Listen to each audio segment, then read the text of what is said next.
Bonjour à toutes et à tous. Bienvenue sur le campus universitaire Mazières, donc à Saint-Brieuc. Alors, je me présente très rapidement, hein, Lionel Rousselot, directeur de ce campus, hein, pour l'université Rennes 2. Alors, ce campus donc, existe depuis une trentaine d'années, hein. L'université Rennes 2 y est présente depuis plus de 30 ans. L'université de Rennes également, avec l'antenne de la faculté de droit.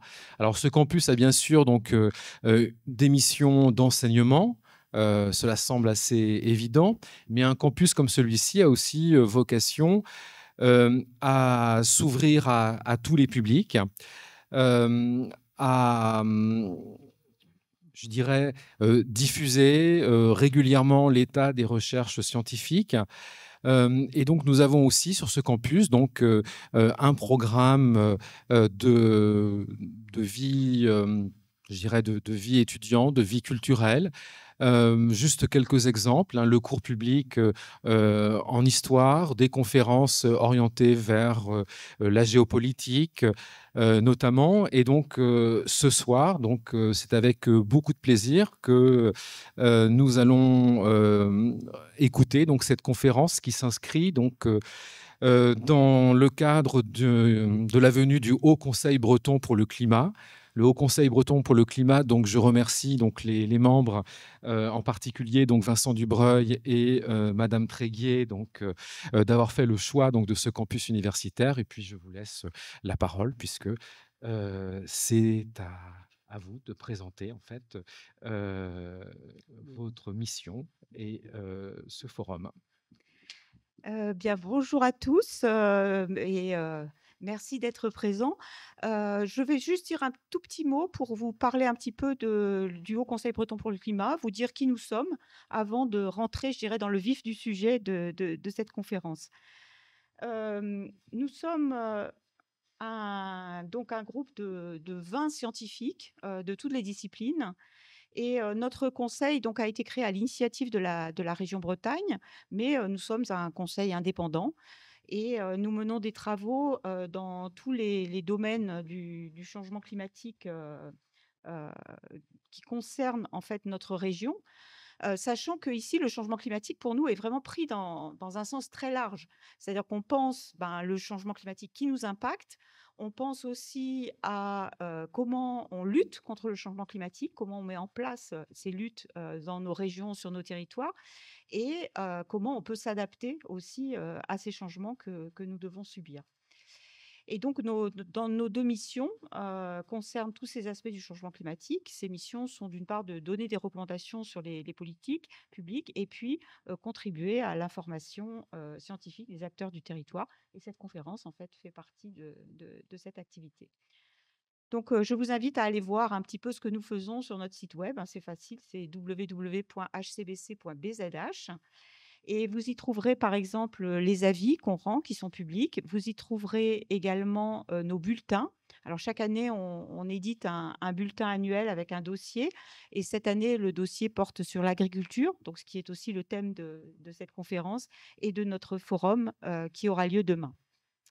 Voilà, donc notre forum demain à Saint-Brieuc, ici même, et qui est sur inscription. Donc voilà, il fallait s'inscrire, mais il y a peut-être encore possibilité pour ceux qui voudraient nous rejoindre demain. Donc je vais maintenant te laisser la parole, Vincent, peut-être pour introduire notre conférencier de ce soir. Bien, merci Anne-Marie, bonsoir à tous et à toutes. Merci Lionel pour l'accueil du campus Mazières. Donc on a l'honneur et le plaisir de recevoir ce soir Sylvain Pellerin, donc, qui est directeur de recherche à l'INRAE, qui a commencé, d'après ce que tu m'as dit, à étudier des systèmes racinaires à une échelle très micro. Et puis après, par tes diverses activités, élargi à une échelle un petit peu plus grande sur l'ensemble des cycles biogéochimiques, carbone, phosphore, et donc tout ce qui a un impact très fort sur le changement climatique et en interaction avec l'activité agricole. Donc, je n'en dis pas plus, on est tous pressés de t'entendre. Et donc, encore une fois, merci au nom du Haut Conseil breton pour le climat.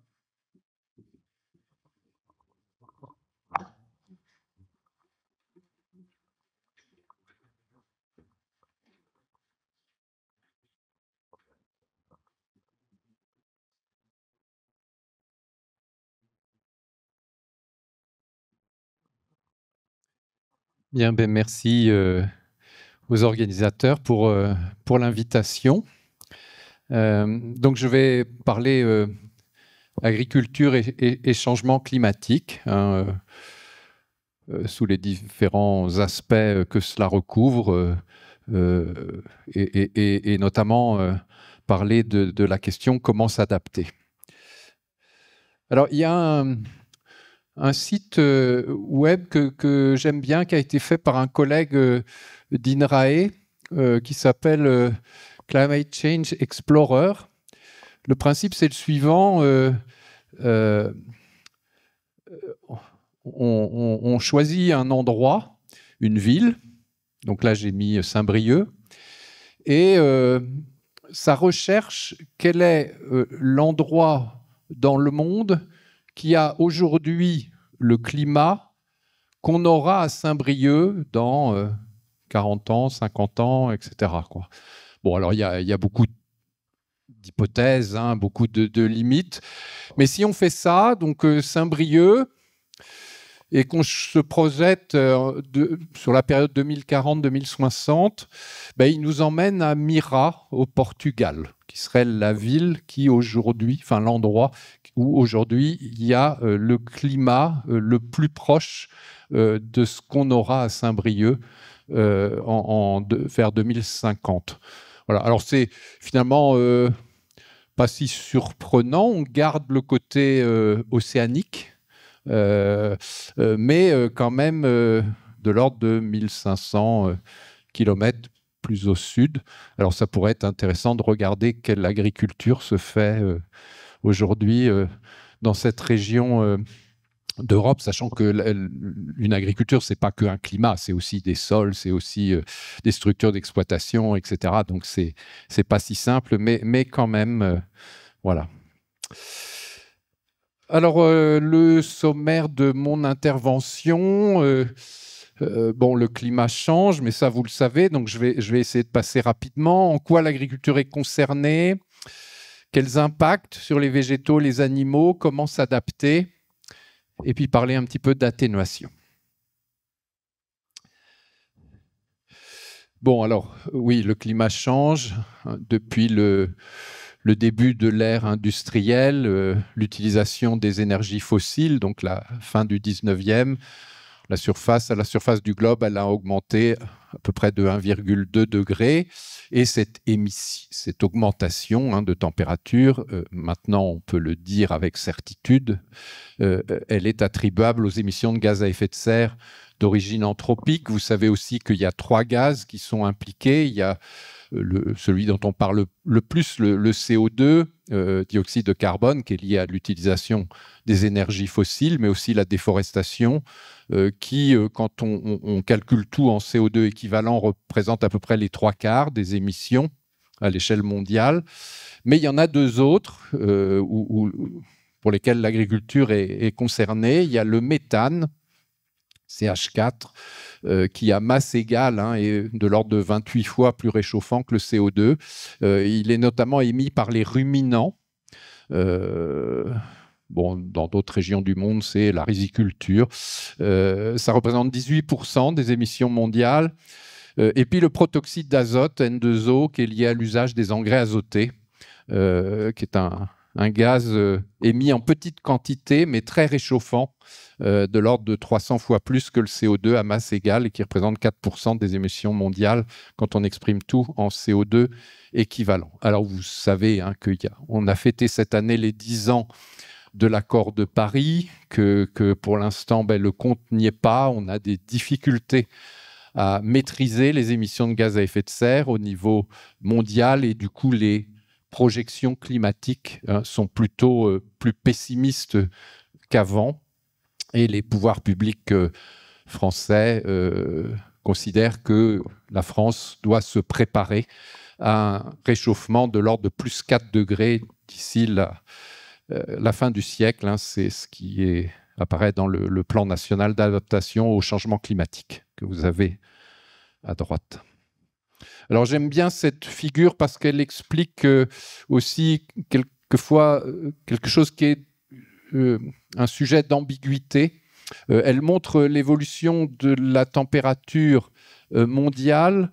Alors, en gris, au-dessus des terres émergées, et en noir, globalement à l'échelle du globe. Et ça montre que au-dessus des terres émergées, le réchauffement est plus important que globalement à l'échelle du globe. Donc, quand on parle de plus 3 degrés globalement à l'échelle du globe, ben c'est plus 4, voire plus 4,5 sur des surfaces continentales comme la France.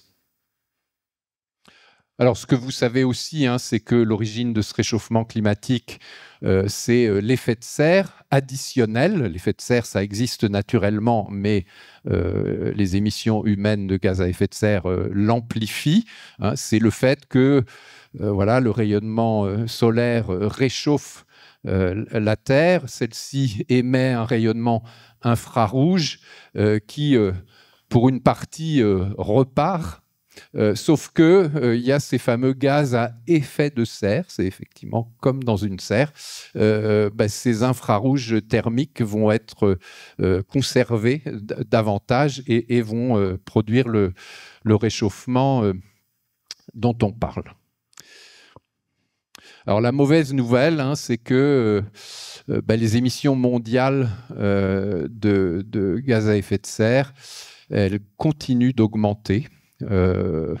Donc en 2023, on était à 57,1 milliards de tonnes de CO2 équivalent. Alors là, on voit le petit creux lié au Covid, mais depuis, malheureusement, c'est reparti. Et donc là, vous avez les différentes... ça, c'est le CO2 lié à l'usage des énergies fossiles, à peu près les 3/4, on disait, le méthane, le protoxyde d'azote N2O, et puis le vert, c'est les changements d'usage des sols, notamment la déforestation. Alors le futur, il est en partie incertain. Hein. Vous savez que le GIEC a publié ces grands scénarios que vous avez certainement déjà croisés dans vos lectures. Donc, en ordonnée, hein, ce sont des scénarios d'émissions de gaz à effet de serre par année, avec le scénario le plus pessimiste dit SSP5 8.5. Alors 8.5, c'est pas une température, hein, mais c'est un scénario où on continue à utiliser largement des énergies fossiles, et puis à l'autre bout des scénarios très optimistes, hein, où on arrête d'accumuler du CO2 dans l'atmosphère, et puis des scénarios intermédiaires. Alors quand on regarde que ça donne en termes d'augmentation moyenne de la température à l'échelle du globe, le SSP 8.5, là, le plus pessimiste, ça donne une température à l'échelle du globe, un excès de température de l'ordre de 4,5 degrés, et donc au-dessus des terres émergées, c'est plus que ça. Donc dû en grande partie au CO2, dans une moindre part aux autres gaz. Voilà, et évidemment, des projections moins alarmantes pour les scénarios plus optimistes. Bon, alors oui, l'objectif, c'était l'accord de Paris, plus 1,5, éventuellement plus 2. En fait, quand on regarde les politiques actuelles mises en place par les États et qu'on en fait la compilation à l'échelle du globe, on est plutôt sur une trajectoire à plus 3 degrés d'ici à 2100, si les États tiennent les engagements qu'ils ont pris.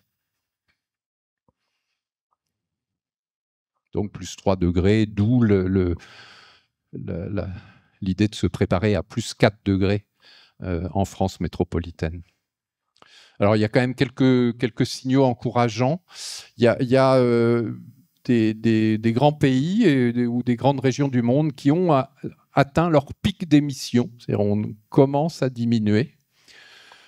C'est le cas de l'Union européenne, pas que. Donc oui, l'Union européenne, en 1990, c'était 4 925 millions de tonnes de CO2 équivalent. En 2022, c'est 3600, donc quand même moins 27%. Je montre ça parce que bon, j'entends souvent les politiques ne font rien. Si, il y a quand même des choses qui vont dans le bon sens. Donc dans l'Union européenne, ça diminue, mais l'Union européenne, ce n'est que 6,7% des émissions mondiales, alors que la Chine, c'est 29%. Et en Chine, ben, on n'a pas diminué, on a augmenté, plus 282% entre 1990 et 2022. Voilà. Et donc, au sein de l'UE, les émissions françaises, ben, elles aussi, elles diminuent. Hein, c'est lié au développement des énergies renouvelables, etc. Donc, on était à 548 millions de tonnes en 1990. En 2023, on est à 373. Mais si on fait le ratio de ce que pèse la France par rapport au monde, la France, ce n'est que 0,65% des émissions mondiales. Tout seul, on ne va pas sauver le climat. On y reviendra. Bon, alors je reviens. Voilà, le climat change en Bretagne. Bon, ce graphique, vous l'avez forcément déjà vu. Hein, ce sont les anomalies de température. Donc ça, c'est l'idée, le changement climatique, il est déjà là. Hein. Donc, quand c'est rouge, c'est que l'année a été en moyenne plus chaude que pendant la période de référence. Et on voit que plus on avance dans le temps, ben, plus les années sont presque toutes rouges. Donc, à Rennes, ben, on a pris plus 0,3 degrés par décennie. Donc, sur 60 ans, ça fait plus 1,8. Avec un réchauffement qui est surtout marqué en été, un peu moins en hiver. On a perdu 2,6 jours de gel par décennie. Ça fait moins 15 jours en 60 ans. On a gagné un tout petit peu de pluie, mais dans le même temps, l'évapotranspiration a augmenté plus que les pluies. Et donc, on a un confort hydrique des plantes qui s'est dégradé. Pas tellement parce qu'il pleut moins, mais parce que ça transpire plus. Voilà. Et puis surtout, on y reviendra, parce que tout ça, ce sont des évolutions tendancielles sur des valeurs moyennes. Ce qui est très important à considérer, c'est la fréquence accrue d'événements extrêmes, des sécheresses, des pluies importantes, qui deviennent plus fréquentes, plus longues, plus intenses. Et évidemment, ça impacte beaucoup. Alors, oui, c'est ça. Il y a trois. Ça, c'est vraiment l'idée que le changement climatique, c'est pas que l'évolution tendancielle de moyenne, parce qu'on pourrait se dire, oui, bon, plus 1 degré, plus 2 degrés, on doit pouvoir le gérer.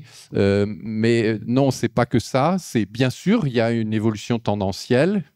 Ça, c'est l'augmentation de la température à Rennes.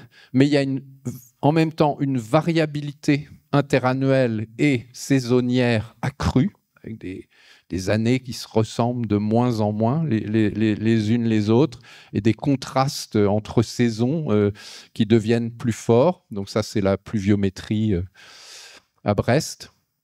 Et puis, je disais, des événements climatiques extrêmes, pluie, inondations. Et voilà, c'est sécheresse, canicule, mais aussi des vents forts, voilà, toute une panoplie d'événements climatiques très impactants. Alors, quelque chose qui est encore un sujet de recherche pour nous, c'est que ce n'est pas seulement des variables climatiques voilà, qui sortent de leur gamme normale. C'est aussi des combinaisons de variables climatiques ou des successions dans le temps d'événements climatiques complètement inédits. Je ne sais pas, une espèce de sécheresse après un gel et de choses que les plantes n'ont jamais vues et dont on sait mal finalement qu'est-ce qui va être le plus impactant. Enfin, voilà, parce que oui, une réponse à une température, on sait faire. Une réponse à la disponibilité en eau, on sait faire. Mais des combinaisons de ces choses-là complètement inédites, on sait beaucoup moins faire. Voilà. alors même que c'est pas forcément, si on prend les choses isolément, c'est pas forcément exceptionnel, mais c'est la combinaison qui est inédite et impactante. Alors, en quoi l'agriculture est-elle concernée? Ce que je vais dire là, c'est... vous allez peut-être me dire, mais c'est des évidences. Et pourtant, d'expérience, je trouve que ça fait pas de mal de bien distinguer les choses. L'agriculture, elle est à la fois victime, partiellement responsable et source de solutions vis-à-vis du changement climatique.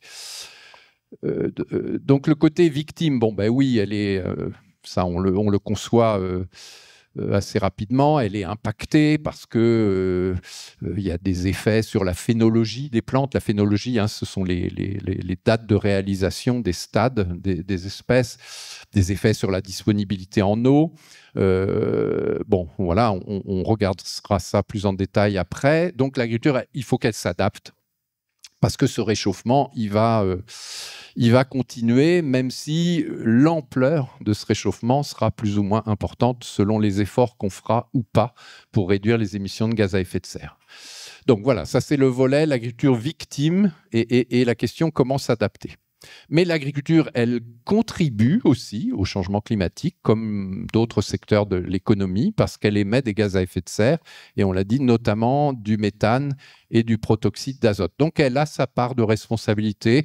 En France, les émissions de l'agriculture, c'est à peu près 20% des émissions globales. En Bretagne, c'est plus, c'est 40%. Voilà. Donc la part de responsabilité de l'agriculture est forte. Donc il y a aussi cette question, pas seulement comment on s'adapte, mais comment on essaye en même temps de réduire les émissions du secteur agricole. Et puis le troisième point de vue, c'est l'agriculture source de solutions. Elle peut faire sa part du boulot pour lutter contre le changement climatique. Alors il y a l'idée stocker du carbone dans les sols ou dans la biomasse ligneuse notamment, parce que ce qui est intéressant, c'est de mettre du carbone dans des compartiments à temps de résidence long. Et puis, elle peut aussi contribuer à produire de l'énergie renouvelable, du bois ou du biogaz, hein, par méthanisation, où là, l'intérêt, c'est, parce que bien sûr, quand on va brûler ce biogaz, on va relarguer du CO2, mais c'est du CO2 qui a été prélevé quelques années auparavant dans l'atmosphère. Donc, c'est neutre en carbone. Et donc, si ça remplace l'utilisation d'énergie fossile, où là, on va sortir du carbone des fins fonds de la Terre pour le brûler et les mettre dans l'atmosphère, ben là, on n'est pas neutre en carbone. Donc, c'est l'intérêt climatique des énergies renouvelables. Alors, les impacts sur les végétaux et les animaux, bon, là, j'ai fait une longue liste, mais elle n'est pas exhaustive. Alors, il y a un effet positif attendu du changement, enfin de l'augmentation de la concentration en CO2 dans l'atmosphère sur la photosynthèse. Il y a une grande partie des espèces qui répondent positivement à cet effet fertilisant de l'augmentation de la concentration en CO2 dans l'atmosphère pour les espèces en C3. Mais bien sûr, cette réponse positive à l'augmentation de la concentration en CO2, on ne va la voir que s'il y a de l'eau. Si la croissance des plantes est limitée par l'eau, cet effet positif CO2 ne va pas pouvoir s'exprimer. Il y a une modification de la phénologie, hein, les dates de débourrement, floraison, récolte, raccourcissement du cycle, je l'illustrerai après. Paradoxalement, une augmentation des risques de dégâts par le gel. Alors ça peut paraître, oui, paradoxal parce qu'il va faire plus chaud et on parle de gel. C'est lié au fait que les hivers plus doux font que les plantes réalisent leur cycle plus tôt et voilà, ça fleurit plus tôt et du coup, s'il y a une nuit un peu froide, eh bien, les dégâts sont beaucoup plus considérables qu'avant. Bon, les problèmes de dormance, vernalisation, j'en reparlerai. déficit hydrique, modification de la saisonnalité de la production d'herbes, je vais l'illustrer après, le risque d'échaudage sur céréales, je l'illustrerai également. Alors, quelque chose qui donne bien des difficultés aux chercheurs, hein, c'est tout ce qui est conséquence du changement climatique sur la dynamique des pathogènes et des ravageurs, parce que là, on est dans le domaine de l'écologie, c'est très difficile à prédire quel sera l'effet du changement climatique sur des maladies existantes qui peut-être vont se développer, voire des espèces invasives qui trouvent maintenant des conditions favorables à leur développement, alors que ce n'était pas le cas avant, et qui vont venir pourrir la vie des agriculteurs. Voilà, des effets aussi sur les animaux, et puis éventuellement des difficultés à réaliser les opérations culturales. C'est des choses dont on reparlera notamment dans les ateliers. Alors, pour illustrer un petit peu tout ça, bon, j'ai essayé de prendre des exemples en Bretagne, par exemple, sur des choses qu'on voit déjà, hein, la date de récolte du maïs dans la région de Rennes, où depuis les années 60 jusqu'à 2020, on voit que voilà, on a maintenant une récolte du maïs qui est 25 à 30 jours plus précoce qu'auparavant. Effet sur le rendement du blé. Alors, au niveau national, hein, on observe depuis les années 90 ce qu'on appelle un plafonnement des rendements, alors qu'avant, voilà, dans la période d'intensification agricole, où on utilisait toujours plus d'engrais, de produits phyto, etc., et puis il y avait du progrès génétique, les rendements augmentaient, et puis depuis les années 90, alors que les généticiens nous disent mais le potentiel génétique continue d'augmenter, les rendements réels observés, eux, plafonnent. Et alors, il y a plusieurs explications à ça. Il y a les régulations environnementales, mais on considère que la part du changement climatique dans ce plafonnement, c'est de l'ordre de 30 à 70%, quoi. Voilà. Et donc ce plafonnement, alors ce n'est pas les mêmes échelles, mais en Bretagne, on l'observe aussi. Alors, ça, c'est un travail en cours d'un doctorant à INRAE qui essaie de répondre à la question est-ce qu'on pourra encore cultiver du blé dans les décennies qui viennent en France? Quels vont être les soucis émergents? Et donc, il regarde la fréquence d'occurrence. Enfin, il travaille sur des indices agroclimatiques qui sont susceptibles de perturber la croissance, la physiologie, la phénologie du blé. Alors, par exemple, le risque de dévernalisation. Alors, un blé, pour bien réaliser son cycle, il faut qu'il ait un certain nombre de jours de froid. Et si, pendant la période où il est sensible à ça, c'est-à-dire entre lever et épi 1 centimètre, il y a des températures trop élevées, il y a un seuil à 17 degrés, et ça va annuler l'effet du froid. C'est ce phénomène de dévernalisation. Voilà, et bien on voit que sur cette partie façade de la Manche, incluant la Bretagne, ce risque de dévernalisation du blé qui est quasiment inexistant jusqu'à aujourd'hui, quand on se projette en 2050, 2075, etc., il devient très préoccupant, puisque plus une année sur deux, on va avoir des soucis avec ce risque-là. Après, il y a le risque d'échaudage. Ce sont des températures fortes entre le stade, en gros, entre le stade ovule et, enfin, voilà, température élevée à ce stade-là. Là aussi, ça peut avoir des effets assez forts. Voilà, c'est pour vous illustrer ce genre de travaux qu'on fait sur la faisabilité future de certaines cultures. Quelque chose d'assez classique et qui évidemment est très important dans une région d'élevage comme la Bretagne, c'est les modifications de la saisonnalité de la pousse de l'herbe. Alors, vous avez la courbe verte, hein, c'est ce qu'on avait jusqu'à présent et qui a fait un petit peu la force de la Bretagne, de la Normandie, etc. C'est-à-dire avec des conditions climatiques qui font qu'il y a de l'herbe qui pousse un peu tout le temps. Et c'est pour ça qu'on a pu développer l'élevage laitier notamment. Donc ça, c'était la courbe verte. Et puis à mesure qu'on se projette dans le futur, alors on a une production d'herbe qui est en ordonnée, là, ce sont des kilos par hectare et par jour, qui se décale vers la gauche, hein, c'est-à-dire une pousse de l'herbe plus précoce. Un pic plus élevé, c'est l'effet fertilisation CO2.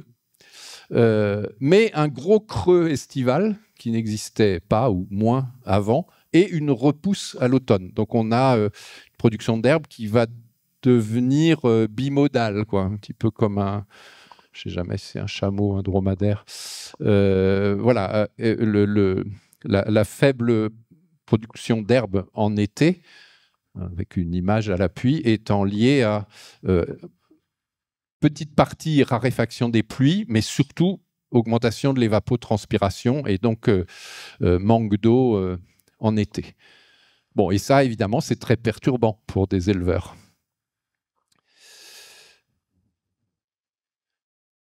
Mais bon, voilà, on peut imaginer des stratégies de constitution de réserve pour passer le cap de l'été. Les effets sur les élevages et les animaux, il se fait beaucoup via les effets sur les ressources fourragères, hein, via la disponibilité en eau, c'est ce qu'on vient de voir, aussi via les effets sur les bioagresseurs qui font que on retrouve notre courbe là. Voilà, on a des ressources fourragères qui n'est plus la même dans sa temporalité en tout cas. Donc ça, c'est l'effet local. Et puis, il y a des effets via les marchés mondiaux, parce que le changement climatique, il n'y a pas que nous qui le subissons, avec des effets sur les prix. Et vous savez que l'agriculture bretonne, et notamment l'élevage breton, est très dépendant, notamment d'importation de soja, dont les prix peuvent fluctuer au gré des aléas climatiques. Donc ça, c'est les effets sur les élevages via l'alimentation des animaux. Et puis, il y a des effets aussi directs, hein, bien connus, avec une réduction de l'ingestion des animaux. Quand les animaux ont trop chaud, mais ils sont un peu comme nous. Enfin, de toute façon, on a moins envie de manger. Et alors, je ne sais plus si c'est des vaches ou des porcs. Je crois que c'est des porcs. Quand il y a un épisode chaud, ils mangent moins. Donc, évidemment, leurs performances zootechniques sont affectées. Quand il y a des vagues exceptionnelles de chaleur, comme en 2003 ou en 2006, on a des pics de mortalité dans les élevages. Alors, comment s'adapter ? Alors, je vous dis tout de suite, je ne vais pas vous donner de recettes pour différentes raisons. C'est qu'il n'y en a pas, et puis que ce serait très prétentieux de ma part de vous en donner. Mais il y a quand même quelques idées importantes. Cette idée qu'on a déjà évoquée, que quand on réfléchit à adaptation, il ne faut pas seulement s'adapter à une tendance, il faut aussi s'adapter à une variabilité croissante, et puis il faut s'adapter à des événements extrêmes qui vont devenir, comme je l'ai déjà dit, plus fréquents, plus intenses, plus longs. Voilà. Et donc, ça conduit à l'idée que l'adaptation, elle doit peut-être un peu moins viser la performance, le maximum, etc., comme on raisonnait dans le passé, mais plutôt viser robustesse et résilience. Ça, c'est une première idée importante. La deuxième idée, c'est que il faut être clair sur l'horizon temporel qu'on se donne. Alors, les gens qui travaillent cette question ont l'habitude de distinguer différents types d'adaptation. Alors, il y a l'adaptation qu'on dit incrémentielle, c'est-à-dire on garde le même système et on fait des petits ajustements. Voilà, on va décaler un peu la date de semis, on va avancer la date de récolte, on va changer la variété, mais on garde le même système. En gros, ce qu'on dit, nous, c'est oui, on peut faire ça pendant quelques années, ça suffira. Mais à long terme, ça risque de pas suffire. Voilà.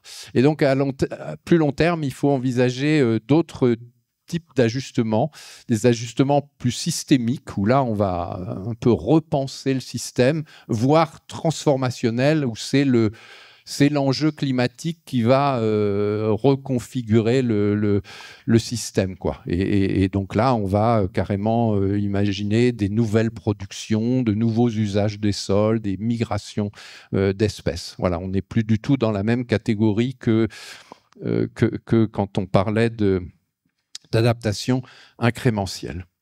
Alors, quelques pistes d'adaptation, mais là aussi, ce sera abordé demain dans les ateliers.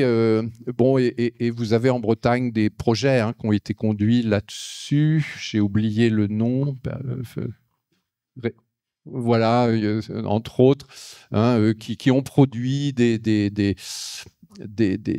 documents où il y a tous ces leviers d'adaptation. Bon, comme je l'évoquais, donc là, plutôt adaptation incrémentielle, avancer les dates de semis, puisqu'il fait doux plus tôt. Alors, attention au risque de gel pour certaines espèces. Semer des variétés plus tardives, puisqu'elles vont réaliser leur cycle plus rapidement. Du coup, on peut prolonger à l'automne, puisqu'il fera aussi plus doux, plus tolérante au stress hydrique, plus tolérante au stress thermique. Économiser l'eau, mettre les animaux à l'herbe plus tôt. Alors ça, c'est les résultats de simulation d'un projet qui a été conduit par une collègue INRAE de Rennes sur la région de Fougères, où voilà, ce sont des dates de mise à l'herbe. Alors ça, c'est sur la période de référence jusqu'en 2005, et puis après on se projette sous différents scénarios climatiques, et on voit que les dates possibles de mise à l'herbe, elles avancent de 10 jours, voire plus. Donc oui, mettre les animaux à l'herbe plus tôt, les faire rentrer en bâtiment plus tard, faire des stocks pour l'été, c'est ce que je vous disais sur la saisonnalité de la production d'herbe. Prévoir des zones d'ombre, des haies, des arbres, brumisation en bâtiment, distribuer les aliments aux heures fraîches, puisque je vous disais, les animaux, ils mangent moins quand il fait trop chaud.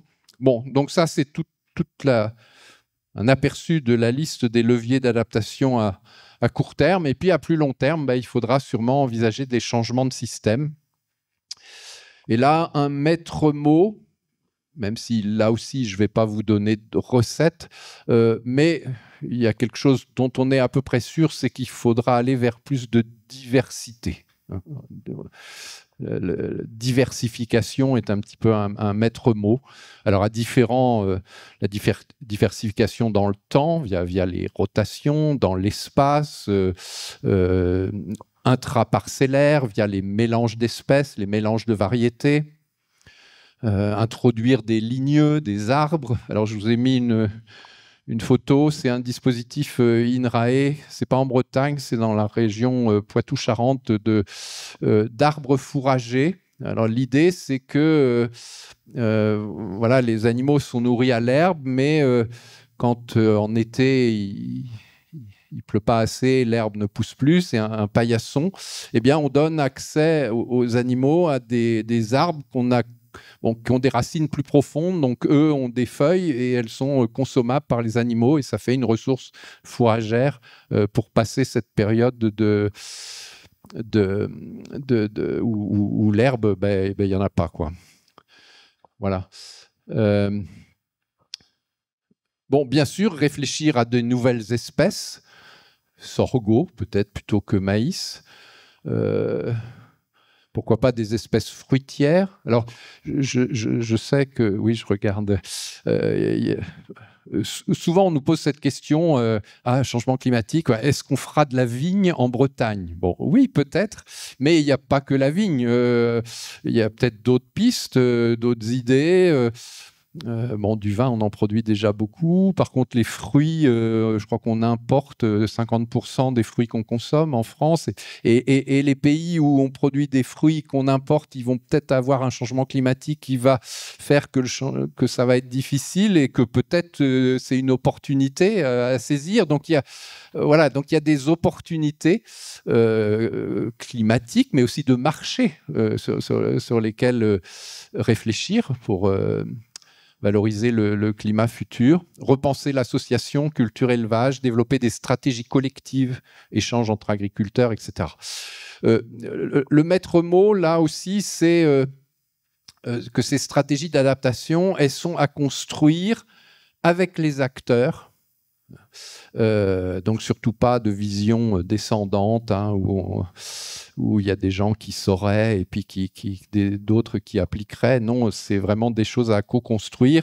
Le rôle d'organisations comme INRAE, comme les chambres d'agriculture, comme le Haut Conseil pour le climat, etc., étant de quand même mettre à disposition un certain nombre d'outils pour faire du diagnostic, des projections climatiques, etc., pour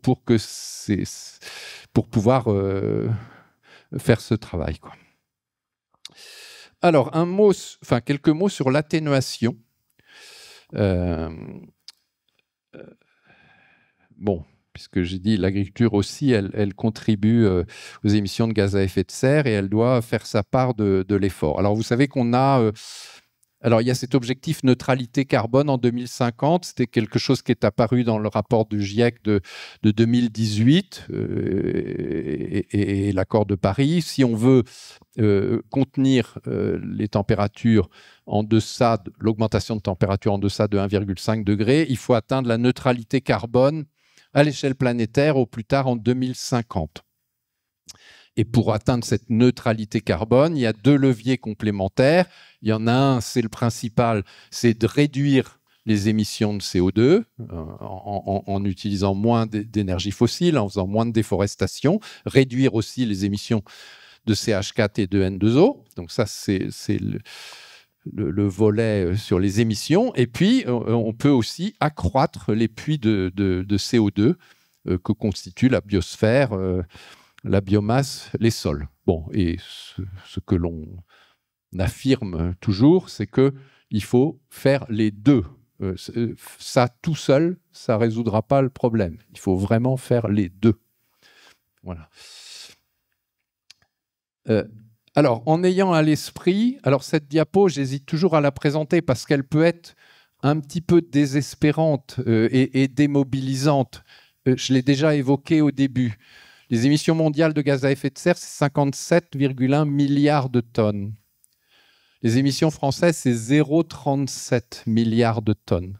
Et les émissions bretonnes, c'est 0,023 milliards de tonnes. Donc, la France, c'est moins de 1% des émissions mondiales. Et la Bretagne, évidemment, encore moins. Donc, l'évolution future de notre climat, en France et en Bretagne, il dépend beaucoup, beaucoup, beaucoup plus de ce que feront les autres que de ce qu'on fera localement, puisqu'on pèse tellement peu. Alors, ça ne veut pas dire qu'il ne faut rien faire, surtout pas, mais il faut avoir conscience de ça à l'esprit. C'est un problème d'échelle. Les gaz à effet de serre de tout le monde se mélangent dans l'atmosphère. Et donc, notre climat, il n'est pas piloté, notre climat local, il ne dépend quasiment pas des efforts qu'on fait localement pour réduire nos émissions. Encore une fois, la France, moins de 1% des émissions, la Chine, 29%. Donc, notre climat futur, il se joue plutôt en Chine que chez nous. Mais encore une fois, ça ne veut pas dire qu'il ne faut rien faire. Il faut montrer l'exemple, notamment. Voilà. C'est pour resituer cette question de l'atténuation dans sa vraie... voilà. Alors, vous savez que la France s'est dotée d'une stratégie nationale bas carbone avec un objectif de neutralité carbone en 2050. Donc la neutralité, c'est le bleu égale le vert. Le bleu, c'est les émissions liées à l'usage du pétrole, les voitures, les avions, etc. Et puis le vert, c'est les puits de carbone que sont les forêts, les sols, voilà. Et donc pour atteindre cette neutralité, c'est-à-dire le bleu égale le vert, il faut qu'on divise par 6 nos émissions. Il faut qu'on double les puits de carbone. Et si on arrive à faire ces deux choses-là, ben on est à 80 d'émissions résiduelles incompressibles en 2050 et à 80 de puits de carbone. Alors vous savez, mais je n'ai pas le temps de développer, hein, qu'on est en difficulté sur les puits de carbone. On espérait les doubler et en fait c'est l'inverse qui se passe parce que les forêts brûlent, sont malades, poussent moins et donc elles stockent moins de carbone que ce qu'on espérait. Voilà. Et paradoxalement, on est en France plutôt sur une bonne trajectoire côté bleu et mauvaise trajectoire côté vert. Alors, ça ne veut pas dire que c'est gagné, hein, parce que le plus difficile reste à faire côté bleu.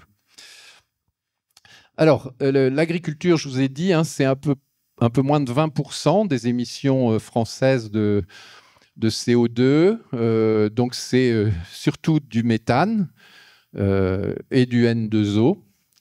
Voilà. Et si on regarde la Bretagne, on l'a évoqué au début, en Bretagne, l'agriculture, c'est 40% des émissions, hein, alors que c'est 20% à l'échelle française. Et le méthane, c'est évidemment le gaz le plus important. Voilà. Alors, ça, je vais passer vite parce que je vois que le temps passe. Bon, c'est un diapo sur les processus, hein, les émissions de méthane par les ruminants. En fait, il y a émission de méthane dès qu'il y a fermentation de matières organiques en conditions anaérobies. Et c'est ce qui se passe dans le tube digestif des ruminants, d'où la production de méthane. C'est aussi ce qui se passe quand on stocke les effluents. Puis c'est aussi ce qui se passe dans les rizières. C'est ça le point commun aux différentes émissions de méthane, fermentation en conditions anaérobies. Et puis les émissions de N2O, c'est lié à l'usage des engrais azotés. Donc lors des transformations de l'azote dans les sols, il y a, quand c'est en condition aérobie, il y a nitrification et en condition anaérobie, dénitrification. Et les deux processus peuvent conduire à des petites émissions de N2O, mais dont je vous ai dit qu'elles étaient très impactantes puisque c'est un gaz très, très réchauffant. Voilà. Alors, sur cette question de réduction des émissions de gaz à effet de serre d'origine agricole, je vous renvoie à un travail qu'on a fait à INRAE il y a quelques années, hein, qui a donné lieu à un ouvrage sur les leviers pour réduire les émissions de gaz à effet de serre en agriculture. Et on a produit ce graphique. Alors, on a identifié, il y a 26 actions. Et chaque action, elle est caractérisée par le potentiel d'atténuation, c'est-à-dire de combien on réduit les émissions si on met en œuvre cette action. C'est la largeur du rectangle. Et puis, combien ça coûte à l'agriculteur. C'est la hauteur du rectangle. Donc, l'abscisse, c'est des milliers de tonnes de CO2 évitées par an. Et leur donnée, c'est des euros par tonne de CO2 évité. Et donc, on voit qu'il y a des actions qui coûtent à l'agriculteur, c'est celle-là. Il y a des actions qui sont à peu près neutres, puis il y a des actions qui rapportent à l'agriculteur, notamment des actions de meilleure gestion des intrants, des fertilisants azotés, etc. Où à la fois, si on le fait, ben, on gagne de l'argent et puis on émet moins de N2O. Voilà. Et donc, les actions, elles sont classées par ordre croissant, de prix croissant. Alors, ça nous a permis d'identifier 3 leviers majeurs d'atténuation. Alors, ça, c'est au niveau France entière, mais je vais un petit peu décliner pour la Bretagne, parce que ça reste largement vrai. Les 3 grands leviers d'atténuation des émissions de gaz à effet de serre en agriculture, c'est mieux maîtriser le cycle de l'azote, parce que l'azote, c'est ça qui est à l'origine du N2O. Donc ça peut se faire en raisonnant mieux la fertilisation, en implantant des légumineuses, etc. Bon, voilà, c'est important de le dire parce que ce n'est pas immédiat pour le commun des mortels de se dire que pour lutter contre le changement climatique, il faut mieux raisonner le cycle de l'azote. La deuxième grand groupe de mesures, c'est stocker plus de carbone dans les sols et la biomasse.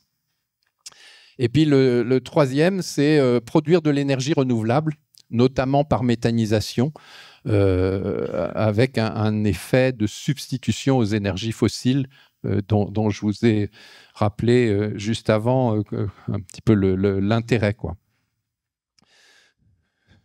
Alors, je les reprends, les trois grands leviers. Mieux maîtriser le cycle de l'azote.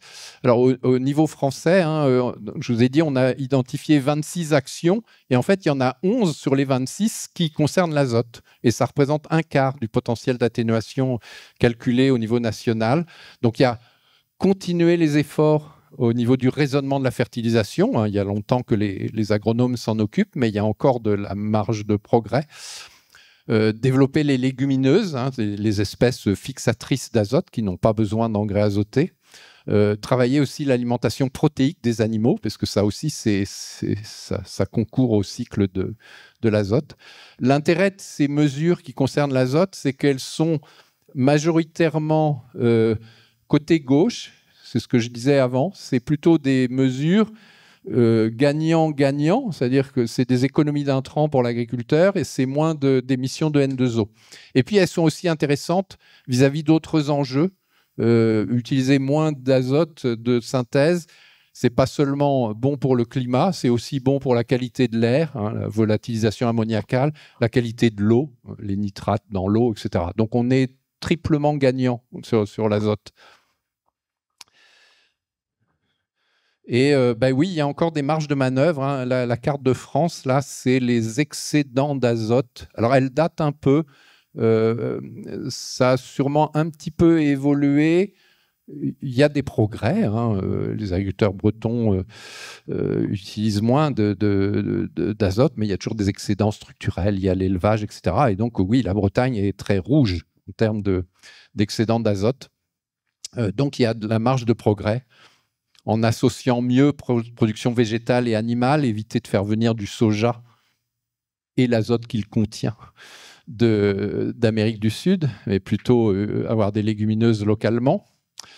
Voilà, développer la fertilisation raisonnée, mieux tenir compte des apports d'azote par les effluents d'élevage. Les effluents d'élevage, on les utilise déjà comme fertilisants, donc ça ne sert à rien de dire qu'il faudrait utiliser plus de fertilisants organiques. On les utilise déjà. Simplement, souvent, ce qu'on fait, c'est qu'on sous-estime l'azote qu'ils apportent. Et du coup, on met de l'azote minéral en supplément, alors que peut-être il n'y en aurait pas besoin. Voilà, c'est là qu'est la marge de progrès. Deuxième grand levier, donc protéger, accroître les stocks de carbone. Donc, je vous ai dit, sur les 26 actions, il y en a 8 qui concernent les stocks de carbone via la protection, la gestion des prairies. Parce que sous une prairie, il y a 80 tonnes de carbone, alors que sous une grande culture, il y en a 50. Mettre du carbone dans de la biomasse à temps de résidence long, l'agroforesterie, les haies. Éviter les sols nus, avoir des cultures intermédiaires. Mais là, la Bretagne, elle a déjà fait le job parce qu'elle est en zone vulnérable nitrate. Donc, les cultures intermédiaires sont obligatoires, donc déjà largement développées. Là aussi, mettre du carbone dans les sols, ça a des co-bénéfices vis-à-vis d'autres enjeux, biodiversité, érosion. Donc là, vous avez une carte des sols, une carte de stock de carbone dans les sols bretons. Alors, c'est dit dans le rapport du Haut Conseil breton pour le climat. J'aime bien le carbone, j'ai beaucoup travaillé ce sujet, mais c'est vrai qu'en Bretagne, ce n'est pas tellement là où il y a de la marge de progrès parce que les stocks de carbone sont déjà élevés. On a déjà 70, 80, 100 tonnes de carbone à l'hectare. C'est lié au passé prairial, c'est lié, oui, aux prairies, c'est lié au fait qu'on apporte beaucoup d'effluents d'élevage, donc il n'y a pas tellement de marge de progrès. Par contre, il faut préserver les stocks existants. Voilà, c'est là où il y a un point de vigilance. Là où il y a plus de marge de progrès, ben, c'est via le stockage de carbone dans la biomasse, via les ligneux, les haies, l'agroforesterie, peut-être aussi les zones humides. Enfin, voilà, c'est là où il y a sûrement du progrès possible. Et puis, puisque je vous ai dit, on avait identifié au niveau national 3 grands leviers. Le troisième, c'est que l'agriculture contribue à la production d'énergie renouvelable avec l'effet de substitution aux énergies fossiles, donc la production de biogaz par méthanisation. Et évidemment, en Bretagne, il y a ce gisement d'effluents d'élevage qui est très important, qui est mobilisable pour ça. Donc au niveau national, ça représentait 28% du potentiel d'atténuation. Hein. Depuis, je crois que le nombre de méthaniseurs en France, je n'ai pas les chiffres en Bretagne, enfin, il est passé de moins d'une centaine à plus de 1000, 1300, 1400. Avec cet intérêt. Alors il y a du débat hein, sur la méthanisation, on pourra en parler si vous voulez, mais un intérêt climatique qui est que le méthane CH4 qui est produit lors du stockage des effluents d'élevage, au lieu de le laisser partir dans l'atmosphère, on le capte et puis on gère le processus et puis ensuite on l'utilise comme biogaz renouvelable et donc on émet moins de CO2 puisqu'on mobilise moins d'énergie fossile comme je vous l'expliquais auparavant. Voilà, j'ai quasiment fini. Quelques messages clés. J'ai remis diversifier. C'est un peu un maître mot à tous les niveaux. Explorer les opportunités, éviter des postures trop conservatrices ou trop défensives, où on veut absolument garder l'agriculture, les systèmes de production tels qu'ils sont. Non, il y a le changement climatique, bien sûr, c'est une mauvaise nouvelle, mais ça peut aussi créer des opportunités dont il faut se saisir. Privilégier la recherche de robustesse et de résilience plutôt que la performance, CF, tout ce que je vous ai dit sur la variabilité auquel il faut que les systèmes résistent. Rechercher des synergies, adaptation, atténuation. Alors peut-être, c'est souvent un débat qu'on a, comment il faut pondérer ces deux objectifs. Peut-être que rentrer par l'adaptation et s'assurer qu'en même temps on fait de l'atténuation. C'est peut-être ce que je dirais comme la bonne posture. Raisonner de trajectoire, parce que le climat, il va continuer à changer. Donc, il ne faut pas se dire je vais chercher le système adapté au climat tel qu'il sera. Non, parce que il changera tout le temps. Voilà. Donc, il va falloir suivre cette évolution. Donc attention aux adaptations réactives. J'ai eu une année avec un gel, donc du coup l'année d'après je fais autrement, sauf que l'année d'après c'est pas le gel, c'est autre chose. Enfin, donc éviter ça, éviter les maladaptations, c'est-à-dire s'adapter. Une forme de maladaptation, ça peut être je m'adapte à court terme, mais en faisant ça je verrouille le truc et je rends beaucoup plus difficile le coup d'après, quoi. Ça peut être de la maladaptation. Raisonner filière, parce que bien sûr l'agriculture, elle a un amont, un aval. Raisonner territoire. Accompagner les efforts des agriculteurs par une évolution de nos habitudes alimentaires. Réduire le gaspillage, les circuits courts, les produits locaux, les produits de saison, peut-être moins de viande, sécuriser les transitions. Attention à ne pas déporter nos émissions ailleurs, donc garder une agriculture productive, parce que si les gaz à effet de serre ne sont pas émis chez nous, mais qu'on importe et qui sont émis ailleurs, le climat, il n'y gagne rien. Et sur 50% de la viande maintenant qu'on consomme, elle est importée et parfois elle est plus émettrice que celle qu'on aurait produite chez nous, si elle a été produite sur de la forêt amazonienne déforestée. Donc attention à des fausses bonnes solutions. Voilà, et puis co-construire les solutions. Voilà, je crois que j'ai fini. Merci beaucoup pour votre attention.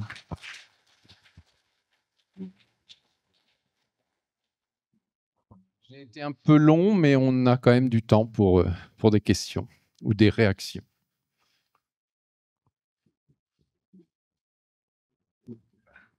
Merci beaucoup, Sylvain. Donc, on a 1 ou 2 micros qui se promènent pour poser les questions. Merci de vous manifester.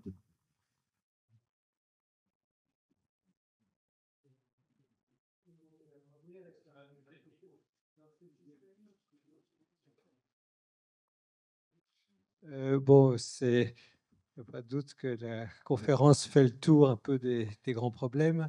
On n'a pas parlé beaucoup, juste à l'intérieur du diable, mais tout ce qui est problème induit lié aux invasions par les insectes, aux maladies, à toutes ces choses-là, tous les problèmes de santé aussi bien animal. On a parlé un peu de la surchaleur, mais on n'a pas parlé de tout ce qui est...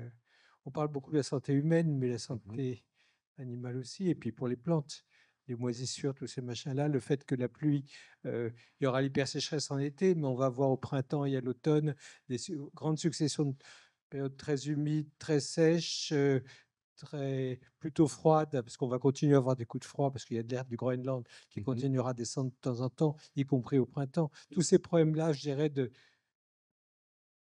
ça va compliquer l'adaptation. Oui, oui. Non, mais tout à fait. Alors, j'ai essayé de l'évoquer un peu. Alors, sur les bioagresseurs, etc., le fait que je ne me suis pas étendu là-dessus, c'est que je ne suis pas un spécialiste de ces questions. Il y en a qui connaissent beaucoup mieux le sujet dans la salle. Après, oui, tous ces effets indirects via ce qui va se passer dans d'autres pays, via les marchés, via les échanges internationaux. C'est vrai que tout ça, on a beaucoup de mal à l'imaginer, à l'anticiper. Et puis, oui, ce que j'évoquais, mais que tu redis, que finalement, quels sont les événements climatiques qui vont le plus impacter la production agricole? On n'est pas sûr de bien les connaître parce que, par définition, on ne les a pas rencontrés. Et encore une fois, il peut y avoir 2 variables climatiques en même temps ou qui vont se succéder avec des valeurs.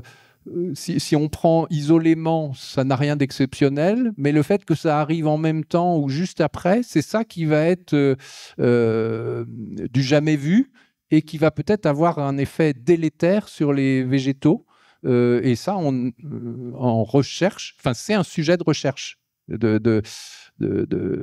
Qu'est-ce qui va le plus impacter? Oui, oui, oui. Oui, oui, aussi. Oui, oui. C'est le deuxième. Merci pour la conf qui était vraiment balayée, comme l'a dit mon collègue, de manière très précise les enjeux.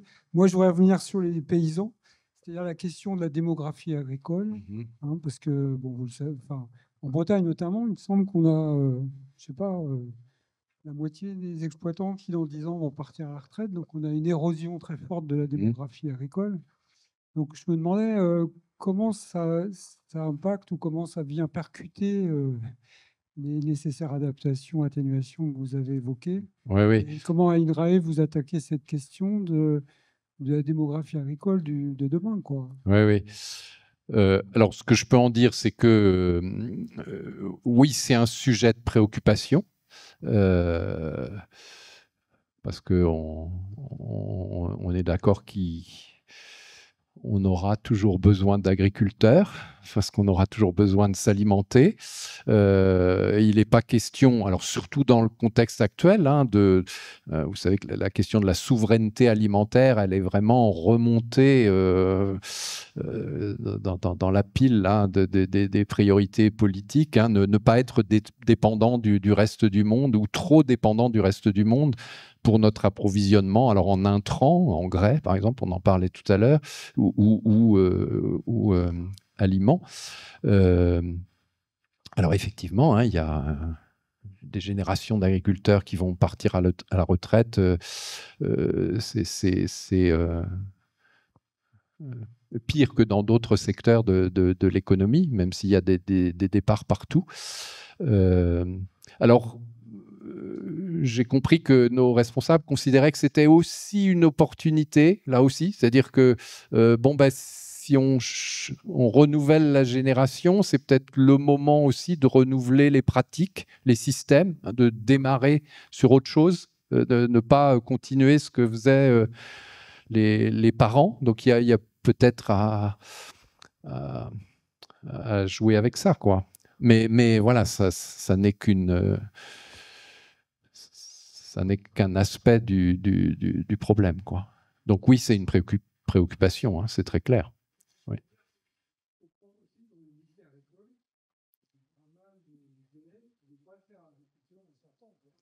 Oui. Ils s'engagent là pour faire d'autres types de métiers, quoi. Et que le métier d'agriculteur, même chez les jeunes, c'est un vrai problème, quoi. Oui, oui.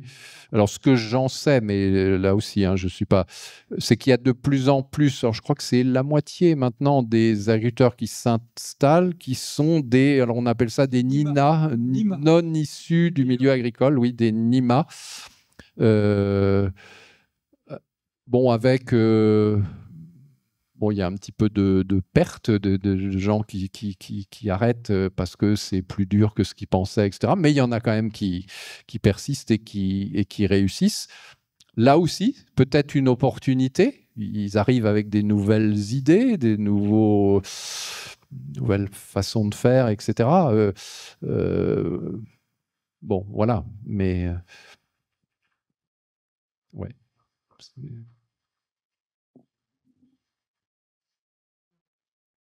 C'est en particulier un obstacle, on le perçoit, parce qu'on dit beaucoup, bon, il faut déspécialiser, il faut rediversifier, il faut réassocier production végétale, production animale. Et pour un jeune agriculteur, alors tout ça, c'est très beau, c'est très vrai, etc. Mais en général, c'est plus de travail. Des systèmes spécialisés, très spécialisés, ça a plein de défauts, mais en termes de charge de travail, c'est souvent moins de boulot. Et on comprend que les jeunes qui s'installent agriculteurs n'aient pas envie de bosser comme des... Voilà. Merci pour votre conférence, c'était effectivement très intéressant, mais ça pose tellement de questions. Moi, je voulais aborder 2 points. Le premier point, on a beaucoup parlé du climat, mais il y a aussi donc l'érosion de la biodiversité, notamment l'effondrement des insectes, la pollinisation qui va certainement avoir des impacts énormes, voilà, le manque de pollinisation. Donc ça, c'est un premier point. Et puis le deuxième point, c'est quelque chose que je ne maîtrise pas du tout, mais justement, je voulais avoir votre avis sur le cycle de l'azote, le fait qu'on ait du protoxyde d'azote et qu'il soit très émissif. Est-ce qu'on ne pourrait pas réduire ces engrais de synthèse, et est-ce que ce serait moins émissif d'avoir, là par exemple, on a une obligation de collecte des biodéchets, donc on pourrait très bien faire beaucoup plus de compost que ce que l'on fait et le mettre sur les champs, et pour éviter d'avoir des engrais azotés mais chimiques. Et je ne sais pas dans quelle mesure ce serait positif ou pas pour... ça pourrait réduire les émissions de gaz à effet de serre. Oui, alors oui, pas seulement parce que ça peut se substituer à des engrais minéraux, mais aussi parce que c'est un apport de carbone. Un compost, c'est beaucoup de carbone, un peu d'azote, un peu d'autres éléments. Comment ? Alors, il faut faire attention comment on gère le... Voilà. Donc, oui, tout ce qui relève de réduire l'utilisation des engrais de synthèse en recyclant mieux va dans le bon sens. Après, les calculs qu'on avait faits, c'est que quand on imagine des scénarios où effectivement on mobilise beaucoup plus de matières organiques, notamment urbaines, pour faire du retour au sol. Bon, assez vite, alors on a des questions quand même de teneur en contaminants, etc. Donc il y a certaines matières organiques qu'on ne peut pas trop mobiliser. Et puis, imaginez des camions qui vont transporter ces matières des villes vers les champs, etc. Très vite, il y a des problèmes d'acceptabilité sociale et puis des problèmes de bilan gaz à effet de serre parce que le camion, il va falloir le mettre du gasoil dedans. Voilà. Donc, en termes de logistique, c'est moins simple qu'il n'y paraît. Et ça met des limites. C'est-à-dire que les calculs qu'on avait faits, où on imaginait de mobiliser des composts, des déchets verts, etc., pour faire du retour au sol dans des parcelles agricoles, on s'était donné des limites en termes de distance de transport, etc. Et du coup, ça limitait quand même pas mal le gisement. Voilà, donc c'était un levier, oui, intéressant, mais pas majeur, parce qu'il y avait quand même des contraintes dessus, quoi. Voilà. Mais faire du compostage, valoriser les matières organiques, c'est très bien. Ah oui, alors biodiversité. Oui, bah, biodiversité, bah, il faut. Bon, alors il y a la bonne nouvelle quand même dans tout ça, c'est qu'il y a certaines mesures qui sont vraiment, oui, doublement, voire triplement gagnantes. Je l'évoquais à propos des remettre de la diversité, mettre des ligneux, planter des haies, etc. Ça a des co-bénéfices. Bon, alors c'est pas si simple que ça. Bon, pour biodiversité, ce qu'il faut surtout, c'est sortir des pesticides, quoi. C'est ça le.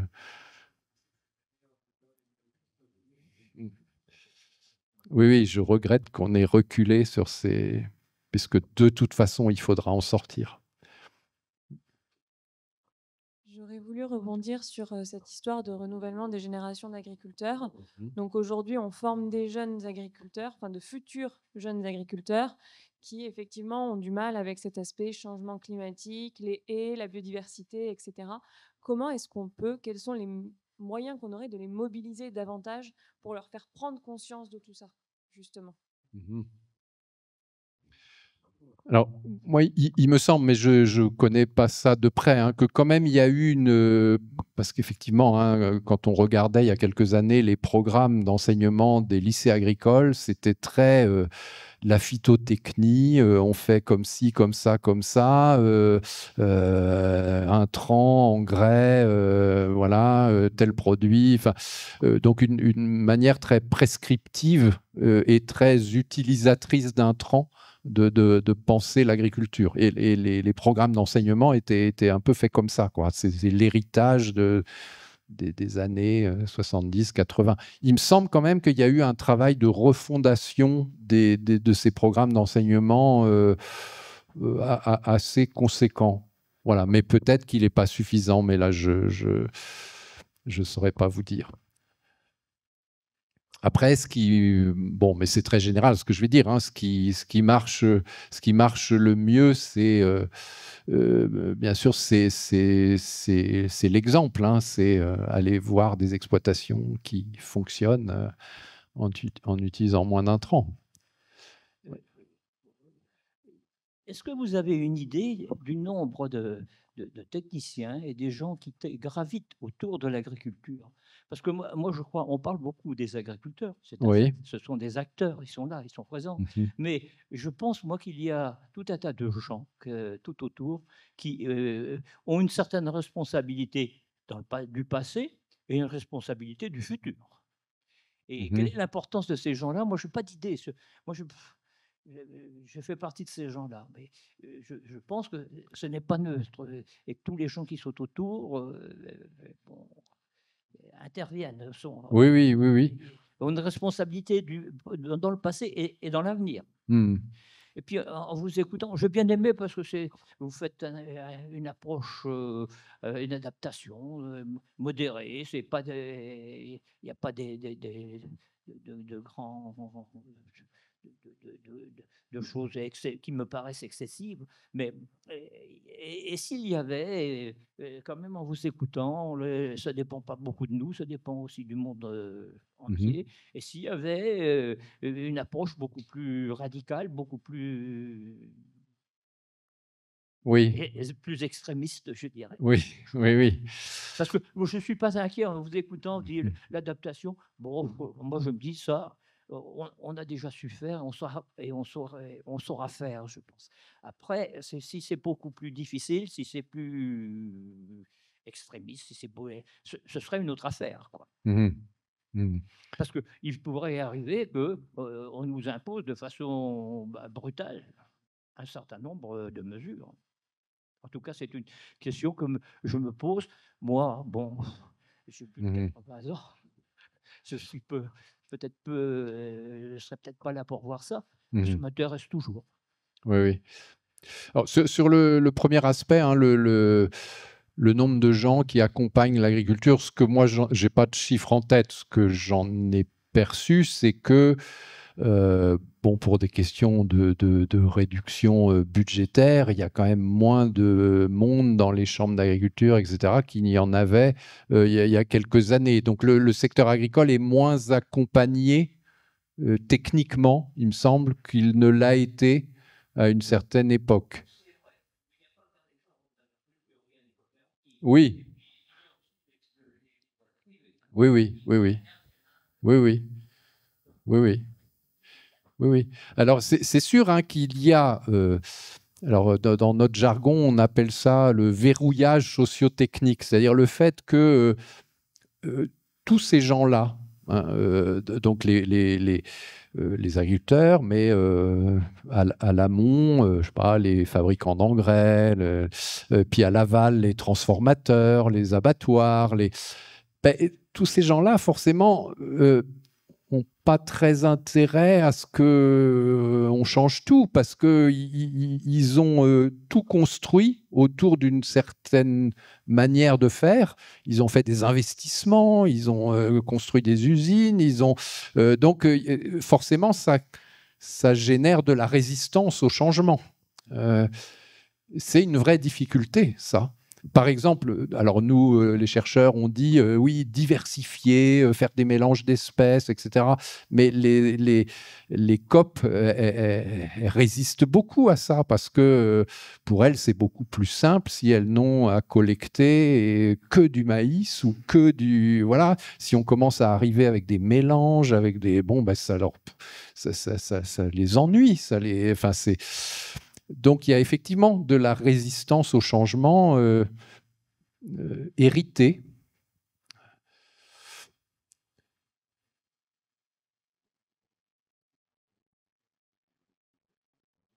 Bon, je me permets de répondre, du coup. Je suis chargée de mission climat à la Chambre d'agriculture de Bretagne. Donc, c'est des postes qui n'existaient pas avant. Aujourd'hui, tous les conseillers élevage de la Chambre d'agriculture de Bretagne sont formés pour faire des bilans carbone dans les exploitations laitières qu'on appelle les CAP 2ER, pour ceux qui connaissent. Donc, c'est vrai que le conseil existe. Pour moi, la question, et c'est aussi une réponse que j'aurais fait à la question que vous avez posée, madame, sur les nouveaux agriculteurs, c'est OK, mais en fait, l'objectif, c'est de gagner sa vie à la fin.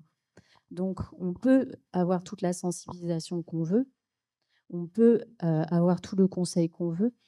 Si, de l'autre côté, le monde économique ne fonctionne pas comme ça, le monde économique ne fonctionne pas comme ça. C'est ultra pragmatique ce que je dis, mais en fait, moi, c'est comme ça en fait que je ressens les choses. C'est ni un problème de... Alors après, par contre, effectivement, dans l'environnement des agriculteurs, on a à contrario des gens qui sont là pour vendre des choses et qui, eux, au contraire, leur intérêt économique, c'est d'en vendre le plus possible. Donc, je reviens à ce que je disais juste avant. La question, quand même, c'est la question de l'intérêt économique de tout ça, que ce soit à l'échelle individuelle ou que ce soit à l'échelle collective. Et c'est ce que vous avez dit. Vous avez dit les COP, ça les embête de trier des mélanges céréales légumineuses. Ça les embête un petit peu parce que du coup, il faudrait qu'ils fassent des investissements et que ça coûte des sous, quoi. C'est une des raisons pour lesquelles ça les embête. C'est pas juste une histoire de conservatisme, même si ça aide pas. Je pense quand même que faut dire les choses. Aujourd'hui, en plus, moi, ce que j'entends, c'est que la décarbonation est beaucoup moins à la mode dans le monde économique. Je suis désolée de dire ça comme ça, mais c'est le ressenti que j'ai. Avant, décarboner, être zéro carbone, ça faisait vendre. Et puis, il y a des petits trucs qui se passent au niveau géopolitique qui font que le curseur s'est déplacé. Voilà, et c'est ça, des choses qui m'ont été confirmées par des gens de mon réseau, que voilà, le monde économique, comme on dit, se désintéresse un petit peu de ces questions-là parce qu'il y allait, non pas par conviction, mais sans doute aussi par opportunisme. Alors, vous l'avez dit, l'opportunisme présente aussi un intérêt. Il permet de faire bouger les choses, mais s'il n'est pas ancré dans des convictions, il peut être volatile. C'est aussi pour ça que je disais, mais c'est intéressant qu'on discute de ça, parce qu'il y a cet équilibre entre adaptation, atténuation, pondération, etc. J'aurais peut-être pas dit ça il y a quelques années, parce que j'ai beaucoup travaillé sur la question de l'atténuation. Mais c'est vrai que, parce que l'adaptation, on n'a pas le choix. L'atténuation, on peut décider que, bon, finalement, c'est peut-être aux autres aussi de faire un effort. C'est s'adapter, on n'a pas trop le choix. Il faut vraiment le faire. Donc, rentrer par là, et puis peut-être vérifier au passage que côté atténuation, ça colle aussi, quoi. Voilà.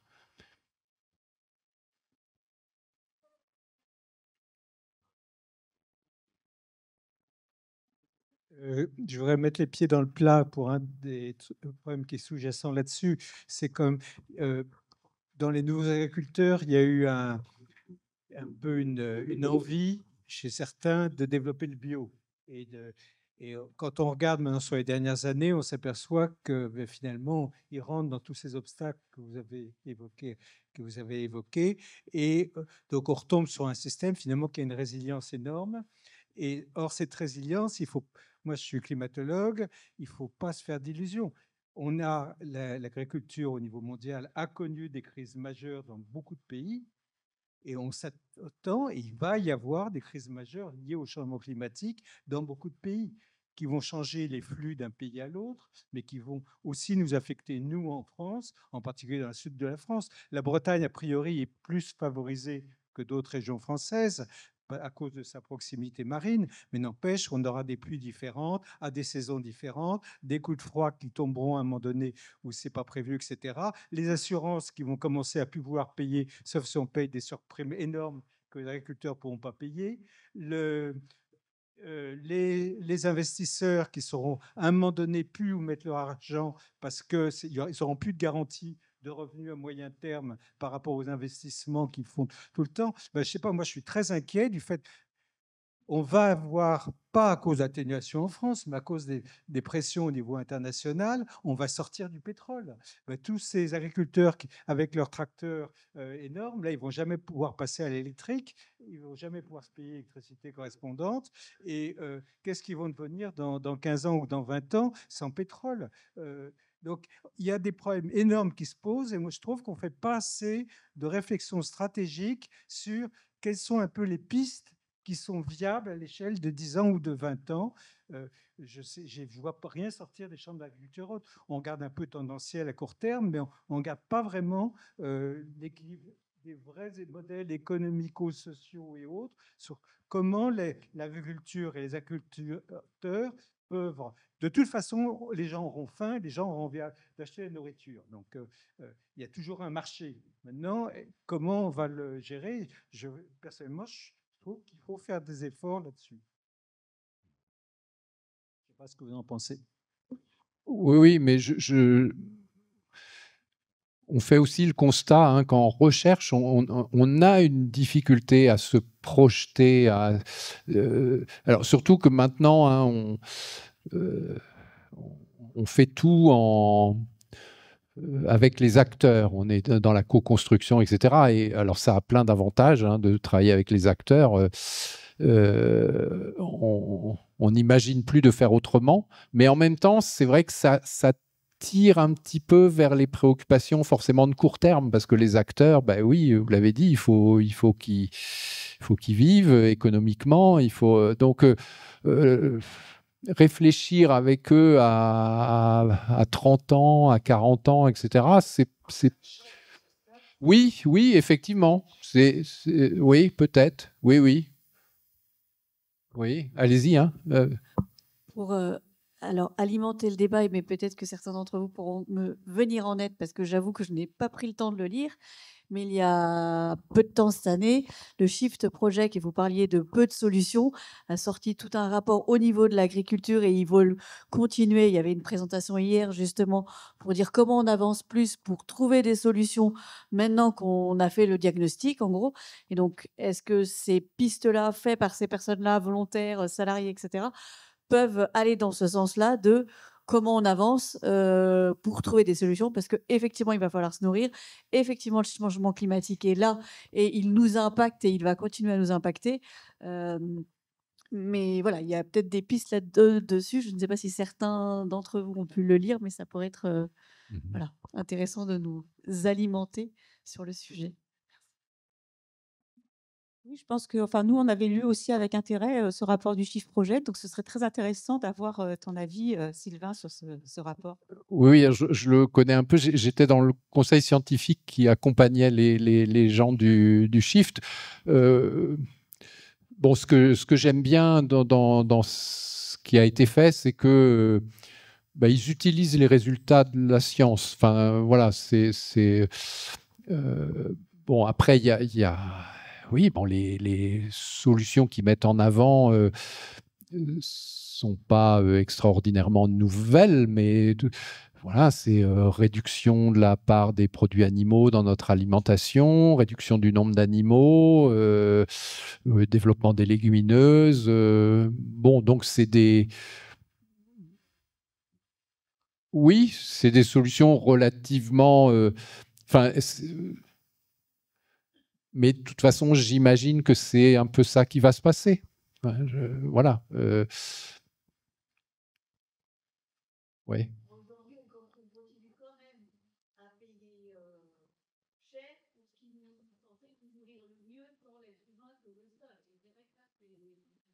Assez agaçant, pour être poli, et déroutant de se dire, voilà, ce qui est censé être bon pour l'homme et bon pour l'environnement, on continue à le payer potentiellement plus cher, ou en tout cas enfin, voilà, que de la nourriture qui n'est pas forcément locale, qui n'est pas forcément bonne ni pour l'environnement, ni pour... Oui. Donc voilà, vous dites par vous-même que ce n'est pas des solutions nouvelles. La question, c'est effectivement comment est-ce que les pouvoirs publics à tout niveau, et les pouvoirs publics, c'est une chose, mais nous, citoyens aussi, on a notre part de responsabilité hein, sur la consommation. C'est le triptyque, finalement, citoyens, entreprises et gouvernement. Voilà, comment maintenant, les constats, on les connaît. Et les conséquences, on les connaît aussi. Comment on avance quoi. Oui. Bon, après, alors là, je sors un petit peu de mon rôle de chercheur en disant, bon, oui, moi, je crois pas trop aux interdictions. Par contre, je crois, oui, aux incitations économiques. Je sais pas, moi, je me dis que les produits phyto, il faudrait les taxer, voilà, pour décourager leur emploi et pour que ça devienne moins cher de faire autrement le problème des produits phyto, c'est qu'ils ne sont pas assez chers. Et c'est pour ça que les agriculteurs les utilisent. Il y a des solutions alternatives, mais en général, elles sont un petit peu plus demandeuses en temps de travail. Et du temps, c'est de l'argent. Donc, voilà, peut-être que les engrais azotés de synthèse, il faudrait aussi les taxer. Voilà, pour déplacer un petit peu l'optimum économique vers des solutions plus durables. et faire en sorte que le produit de cette taxe peut-être revienne aux agriculteurs. Et donc de négocier avec le monde agricole en disant bon ben voilà, on va taxer certaines choses qu'on veut pas, que les citoyens veulent de moins en moins. Donc, ce faisant, on vous prend de l'argent, mais on va vous le redonner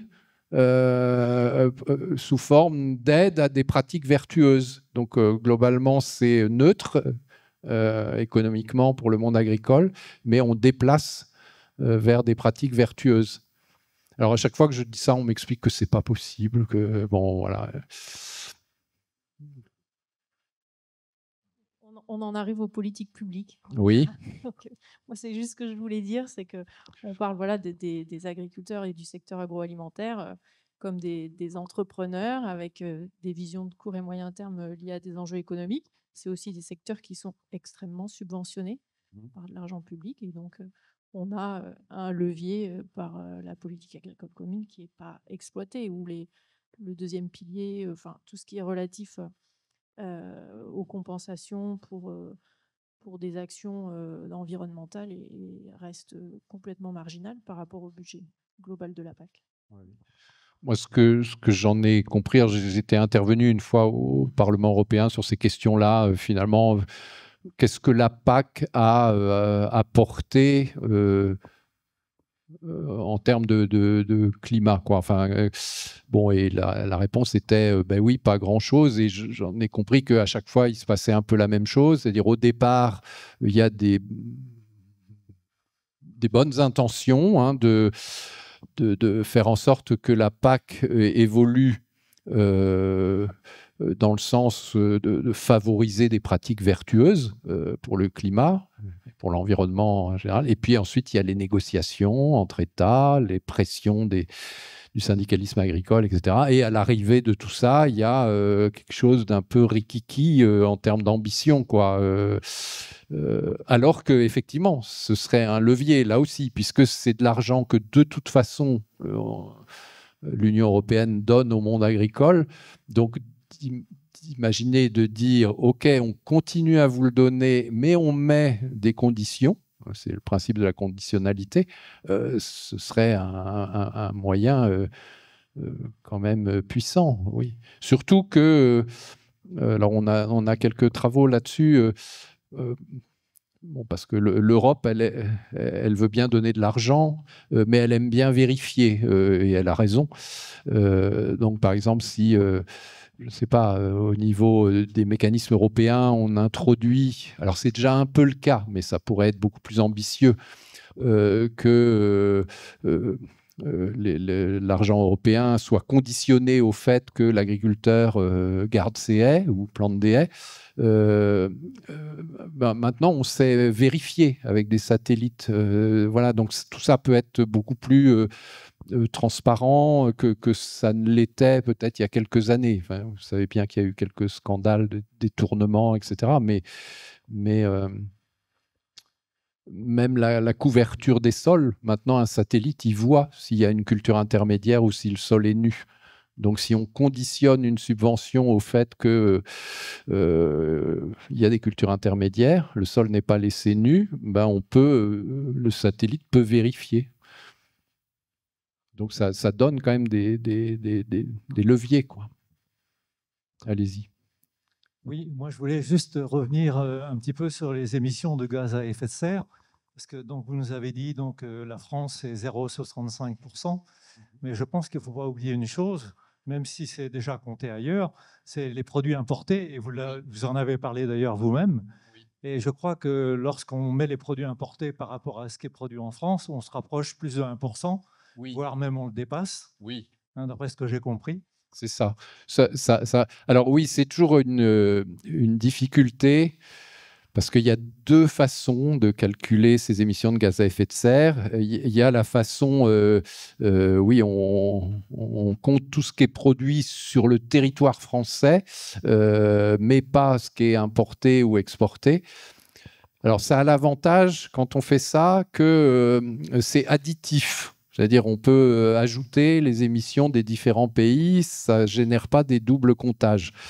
Quand on fait un calcul de type un peu empreinte carbone, c'est-à-dire on considère, oui, ce qui est émis au niveau du territoire, mais aussi ce qui est émis dans les autres pays, mais qu'on a importé, enfin voilà.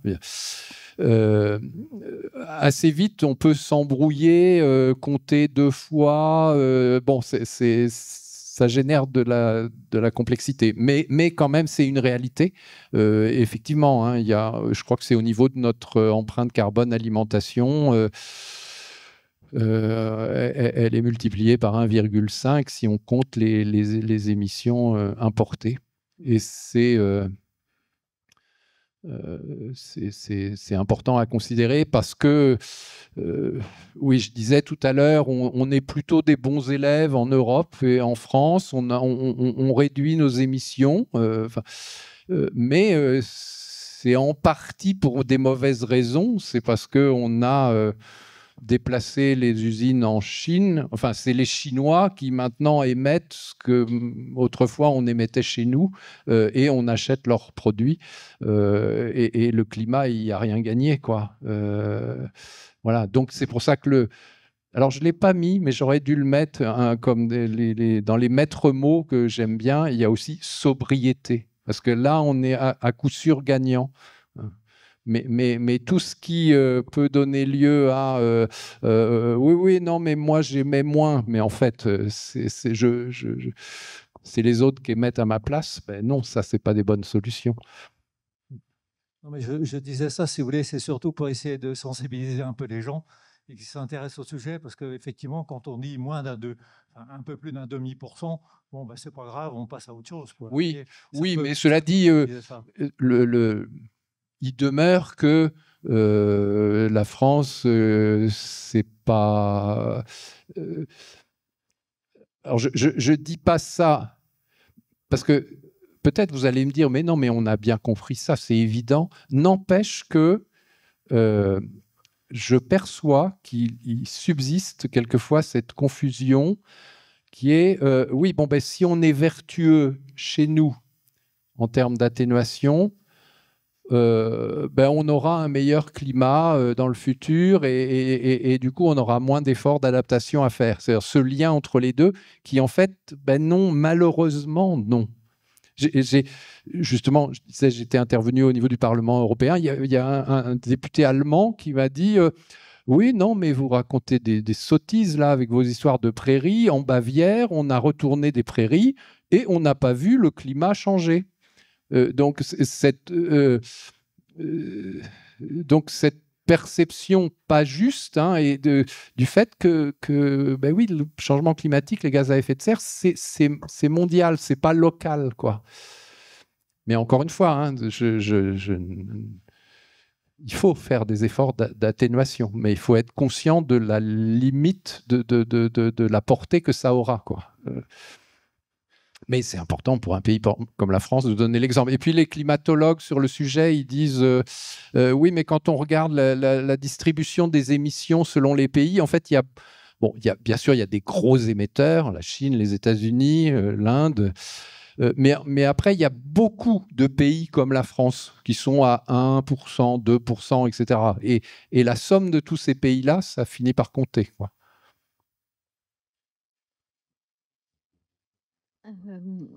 Juste une remarque peut-être, un non-dit aussi dans l'exposé, ou peut-être on pourrait en discuter, c'est aussi la question pas seulement des territoires, enfin on regarde toujours à des échelles de pays, d'entités de pays, mais il y a quand même un invariant sur le fait que les émissions, c'est plutôt les riches et pas les pauvres, oui. Que ce soit la question des pays ou que ce soit la question des classes sociales à l'intérieur des pays. Et je trouve que tout ça, sur ça, on reste un peu aveugle. Et sur l'agriculture, on fait comme si c'était une population homogène, mais les gros agriculteurs riches sont quand même les plus attaqués ou les plus à qui on doit demander des comptes que à la petite agriculture vivrière de proximité, des circuits courts dont vous avez parlé, etc. Oui. Oui, bien sûr. Non, mais depuis l'épisode des Gilets jaunes, cette question des inégalités.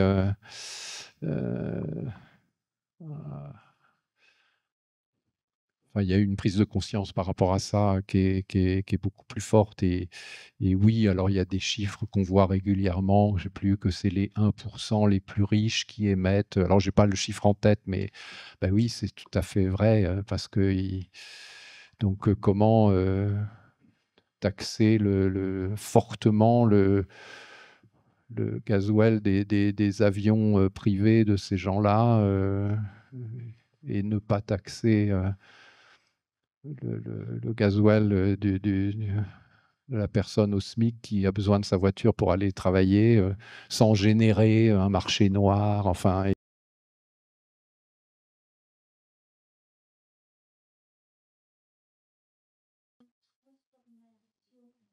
oui, oui.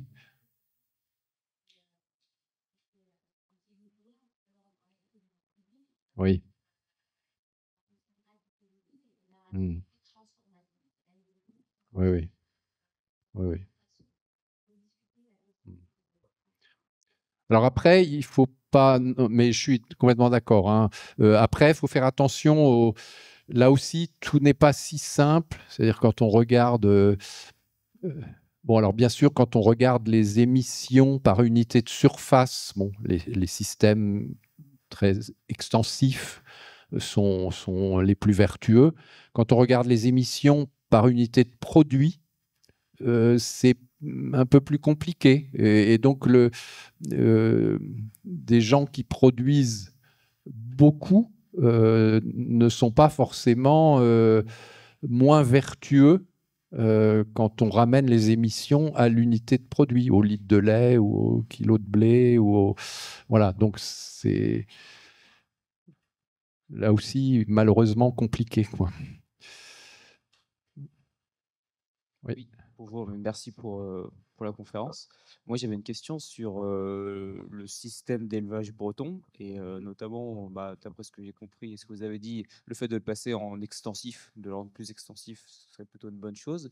Donc, je voudrais savoir si des études ont été faites, c'est une question un peu dans les terres, quoi, sur le passage à un système d'élevage breton 100% extensif. Est-ce que c'est possible? Qu'est-ce que ça engendrerait? Question difficile, mais il y a peut-être des gens.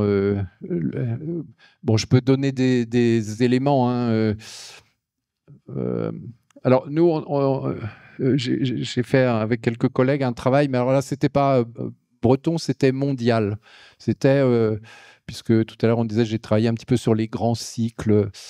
On a imaginé un scénario, l'agriculture mondiale passe 100% bio.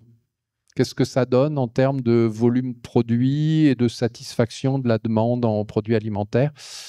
Quand même, on voit que, alors je ne sais plus quel était le chiffre, mais la production chutait de plus de 37%, quelque chose comme ça, parce que l'agriculture mondiale, 100% bio, elle se met à manquer d'azote. Et même en mettant des légumineuses comme font les bio, etc., on tombe quand même sur des... Voilà. Alors après, le complément du travail, c'était de dire, bon, la production, elle diminue de 37%, mais si en même temps, on réduit le gaspillage, on mange moins dans les pays où on mange trop, on diminue un peu la part des produits animaux. Donc, en même temps qu'on passe en bio, côté production agricole, on va vers plus de sobriété côté régime alimentaire, et bien à ce moment-là, ça colle. Mais il faut faire les deux en même temps et de façon concertée. Voilà. Alors après, pour la Bretagne, passer vers de l'extensif, oui, bien sûr. Alors moi, ce qui me paraîtrait assez prioritaire, c'est déjà, alors surtout dans le contexte souveraineté alimentaire, c'est réduire notre dépendance au soja brésilien, américain importé. Donc imaginez des volailles ou des cochons, enfin des monogastriques nourris avec des aliments riches en protéines produits localement. Alors j'imagine qu'on pourrait en produire moins, mais ce serait quand même beaucoup plus vertueux, quoi. Ce serait peut-être la première marge de progrès. Je dis ça parce que, pour dire, il y a des pistes autres que tout passer en bio, quoi. Voilà. Mais je sais pas, quelqu'un peut-être localement, est-ce qu'il y a eu des travaux de ce type-là?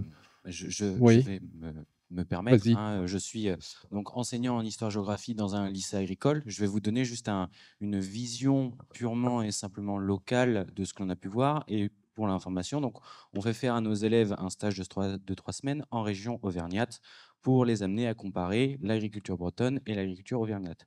Ce que l'on constate avec les années depuis un petit bout de temps maintenant, donc ce stage existe quand même depuis 30 ans et les constats sont les mêmes depuis environ 30 ans, c'est que l'agriculture extensive en Bretagne est extrêmement, extensive, pardon, est extrêmement marginalisée. Elle est vue même quasiment à l'image du bio comme quelque chose d'intenable, d'insoutenable. Et des régions initialement extensives, comme l'Auvergne par exemple, sont devenues en 30 ans semi-intensives et s'intensifient. Voilà, donc comme disait Madame de la Chambre d'agriculture tout à l'heure, il y a une question en fait aussi de ces agriculteurs qui doivent manger, qui ne sont pas en capacité aussi et qui doivent payer leurs factures comme tout le monde ici, et donc qui adoptent un système de marché mondial qui, lui, a une base à la fois européenne et internationale de productivisme.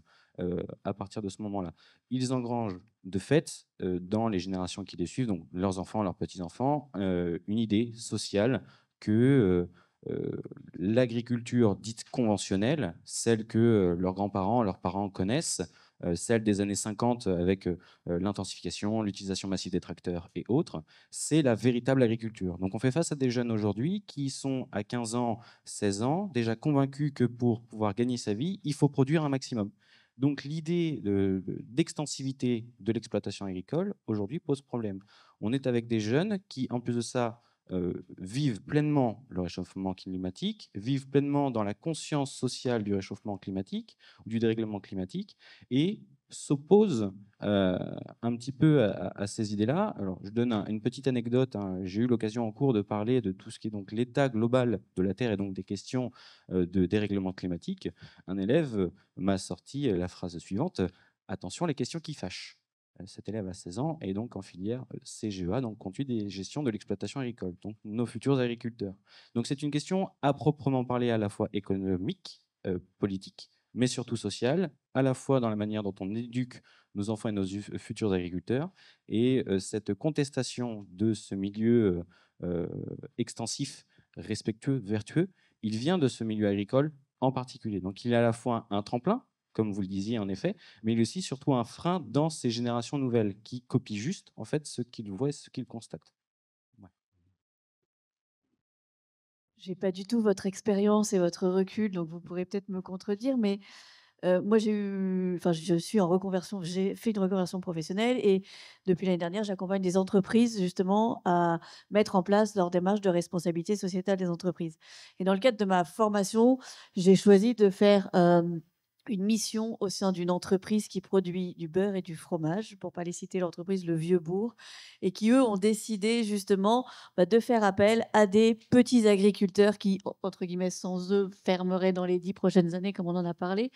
Et ces agriculteurs-là, certains sont en bio, mais d'autres ne sont pas en bio, sont ce qu'on appelle système herbagé. Donc, pour ceux qui connaissent pas, alors c'est pas aussi contraignant que le bio, mais c'est comment effectivement on remet nos vaches à 100% dans l'herbe, on n'utilise pas d'engrais azotés, et ils se sont rendus compte, en tout cas plus l'entreprise, de se dire on n'avait pas ce sentiment qu'on pouvait avoir un impact sur notre territoire par le travail avec ces partenaires-là, ces éleveurs-là, sur notre territoire. Et moi, je ne connaissais pas ce système-là avant. Et je me dis, eh ben, ces jeunes que vous envoyez en Auvergne, que vous envoyez comparer, comment est-ce qu'on leur montre aussi des choses qui se font sur notre territoire? Ça ne veut pas dire que c'est facile tous les jours pour ces éleveurs-là, mais c'est un choix qu'ils ont fait. Je me dis aussi comment est-ce qu'en termes d'aide publique, on les aide, parce qu'aujourd'hui, il n'y a pas d'aide ou peu d'aide de ce que j'ai compris. Donc voilà, c'est aussi des nouveaux récits, j'allais dire, des choses qui se font. Et je pense que pour contrecarrer ces manières de penser, c'est peut-être aussi ça qu'il faut essayer de montrer encore plus, d'amplifier pour que les jeunes ils aient d'autres exemples et qu'ils aient aussi envie d'aller vers ça.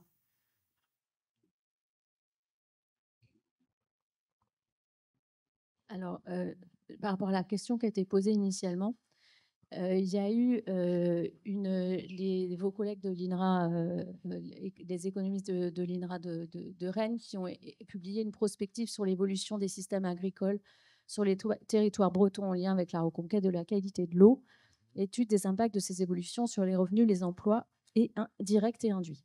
Donc, on a, par rapport à la question que vous posiez, on a cette étude-là. Alors, la qualité de l'eau, ça nous emmène aussi vers l'extensif, hein. Heureusement, il y a des trucs qui convergent de temps en temps, ça ne fait pas de mal.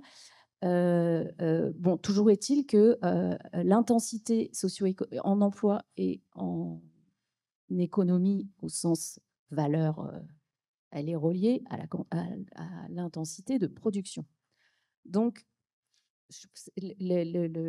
ça montre bien ce que vous avez dit aussi, c'est que tant qu'on n'intègre pas les coûts environnementaux dans l'économie, on ne peut pas résoudre en fait cette équation-là parce qu'on reste dans un système où produire plus, ça a un intérêt pour l'économie et ça a aussi un intérêt pour nos territoires ruraux de garder de l'emploi, etc. Ce qui évidemment a une portée politique très importante et je pense effectivement à juste titre. Voilà. Après, moi, je partage évidemment ce que vous avez décrit, une réalité que je partage. Juste de donner un petit peu de beau au cœur, peut-être. On a une ferme expérimentale qui se situe à Trévarès, dans le Finistère, dans le centre de la Bretagne. Dans cette ferme, on essaye, ces travaux qui ont commencé avec du bio, de l'herbe, etc., depuis plus de 10 ans. Et là, l'objectif, c'est le lait le moins carboné possible, en appuyant sur tous les leviers. Et évidemment, la Chambre d'agriculture, elle cherche à produire des références aussi économiques, c'est-à-dire qu'on va s'intéresser quand même aux revenus. Et donc, on a quand même, autour de cette question-là, un lait bas carbone, mais avec, notamment en travaillant beaucoup sur des systèmes alimentaires qui sont très économes, du coup, un impact positif sur le revenu. On arrive quand même à trouver en lait des systèmes où faire moins carboné, ça fait autant d'argent, pas plus, hein. Mais on arrive à trouver un intérêt économique à ces systèmes-là. Et autour de cette dynamique-là, parce que si on a cette dynamique de recherche appliquée en lien avec l'Institut de l'élevage, en lien avec des collègues de l'INRA, évidemment, c'est parce qu'il y a une demande, parce que nous, on produit des références, parce que les agriculteurs disent on a besoin d'avoir ces références. Donc, on a quand même des groupes d'agriculteurs en particulier qui sont très intéressés par ces sujets-là. Et ce n'est pas forcément des jeunes, mais il y a des jeunes, ce n'est pas forcément des vieux, il y a un peu de tout. Donc, comme souvent, la réalité, elle est nuancée, c'est-à-dire qu'il y a ce que vous décrivez, et il y a aussi des gens qui voient les choses différemment. Bon, je pense que c'est un peu la société dans laquelle on est aujourd'hui par rapport à ces questions-là, où on est quand même dans une certaine tension sur ce que ça donne comme sens. Je voulais ajouter. Oui, je pense qu'on va te laisser conclure parce que. Oui, je ne sais pas. Juste ajouter, parce que oui, je vois bien cette idée que produire du volume, c'est ce qui est économiquement. Enfin, il y a une incitation à produire du volume pour être économiquement viable. Moi, je m'attends à ce que cela demeure, voire s'accroisse. Parce que la population mondiale continue d'augmenter, il faut se nourrir, et il y a des pays dont l'agriculture va être encore plus impactée par le changement climatique que nous. On pense notamment le Maghreb, etc. Donc, ça va forcément générer une demande et une incitation à produire du volume avec laquelle il va falloir faire. Donc cet enjeu, comment produire du volume sans dégrader le climat, l'environnement, oui, on en a pour un moment quoi, autour de cette question. Merci pour vos retours, vos questions. C'était très intéressant pour moi aussi d'avoir cet échange. Voilà. Merci beaucoup, Sylvain. Hein, bravo. Et donc, je pense que le débat a été très riche. C'est une excellente introduction à notre forum de demain. Donc, je vous invite, pour tous ceux qui ne connaissent pas notre travaux, à aller regarder notre bulletin 2025 et notre dossier sur changement climatique et agriculture en Bretagne. Donc, je vous invite aussi à remplir le petit questionnaire que vous avez trouvé devant vous là, et nous le laisser.